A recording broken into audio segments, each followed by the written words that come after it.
Dans un pays lointain vivait Job, un homme intègre et droit, riche en biens et en famille.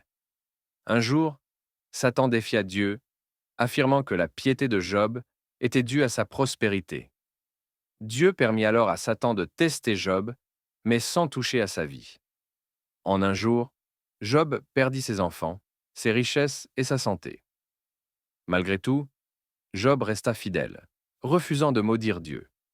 Ses amis Eliphaz, Bildad et Tsophar vinrent le consoler, mais l'accusèrent d'avoir péché pour mériter un tel sort. Job, dans sa douleur, maintint son innocence et chercha à comprendre la raison de sa souffrance. Finalement, Dieu intervint, réprimandant les amis de Job pour leur manque de compréhension et rétablissant Job dans sa prospérité, lui offrant le double de ce qu'il avait perdu. L'histoire de Job est une exhortation, un encouragement. Job a été privé de ses biens, de ses relations, de sa position sociale, puis de sa santé.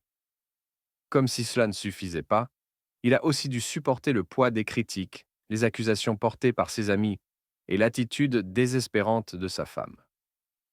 Par-dessus tout, il a dû faire face au silence de Dieu, à l'isolement dans ce moment difficile de sa vie. Ce qui lui est arrivé illustre comment les défis de la vie peuvent être extérieurs à l'individu, à travers la perte de nos possessions matérielles et de nos relations sociales, ou alors intérieurs à l'individu, à travers la dégradation de la santé ou de l'équilibre psychique. L'histoire de Job explore la nature de la souffrance et de la justice divine, soulignant que la souffrance n'est pas toujours une punition pour le péché. Elle exhorte à la foi et à la persévérance, même dans l'adversité, et rappelle que la compréhension humaine est limitée face à la sagesse divine.